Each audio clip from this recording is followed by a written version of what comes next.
જે જગ્યાએ શ્રીમદ ભાગવત વંચાય છે તે તીર્થક્ષેત્ર બની જાય છે।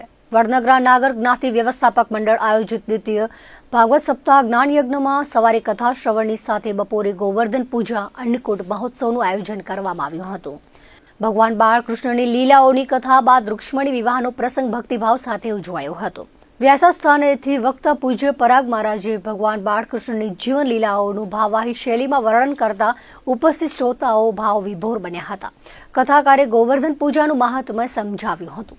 પ્રમુખ અતુલ મહેતાના માર્ગદર્શન હેઠળ સમાજના યુવાનો અને મહિલા મંડળના સભ્યો આયોજન અને વ્યવસ્થા સંભાળી રહ્યા છે।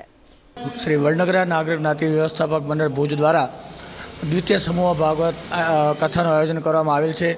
આ પહેલા 16/12/2024 થી 23/12/2024 પ્રથમ ભાગવત સપ્તાહનું આયોજન કરવામાં આવેલ હતું। 23 તારીખે સવારના 8 વાગે હટકેશ્વર મંદિરેથી શોભાયાત્રાનો પ્રારંભ કરવામાં આવ્યો હતો અને સવારના 9:45 વાગે જુદા જુદા મહાનુભાવો દ્વારા દીપ પ્રાગટ્ય કરવામાં આવ્યું હતું। આ પોથીયાત્રા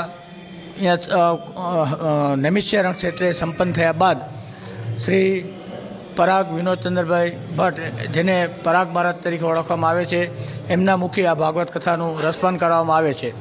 આ કથાની અંદર 28 યજમાનો ભાગ લીધેલો છે, જેમાં મુખ્ય યજમાન તરીકે બિપિનબેન મંગળપ્રસાદ મહેતા પરિવાર રહેલ છે અને આ કથા દરમિયાન જ્ઞાતિના જ કલાકારો દ્વારા જુદા જુદા કાર્યક્રમો યોજવામાં આવ્યા છે।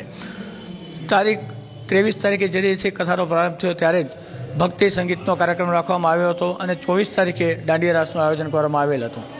26 તારીખે કૃષ્ણનું જ્યારે પ્રાગટ્ય થયું ત્યારથી કરીને એના મોક્ષાર્થ સુધીની આખી કથા વર્ણી લેવામાં આવી હતી, જેનું નિર્દેશન શ્રી પંકજભાઈ ઝાલાએ કરેલ હતું અને 28 તારીખે ગાંધીધામના જે પોતાની 1200ને પેલી હાઉસી રમાડી રહ્યા છે એ પણ ભક્તિ સંગીતનો કાર્યક્રમ અહીં યોજાશે અને ત્યારબાદ 29 તારીખે જ્ઞાતિના કલાકારો દ્વારા કરાઓકેનો પ્રોગ્રામ છે અને 30 તારીખે યજ્ઞનો સંપન્ન કરવામાં આવશે અને બપોરે જ્ઞાતિજનો તેમજ મહેમાનો માટેનો મહાપ્રસાદનું આયોજન કરવામાં આવેલ છે। આમ સમગ્ર રીતે વડનગરા નાગર જ્ઞાતિ વ્યવસ્થાપક મંડળ દ્વારા યોજાયેલી સમૂહ દ્વિતીય ભાગવતનું સમાપન કરવામાં આવશે।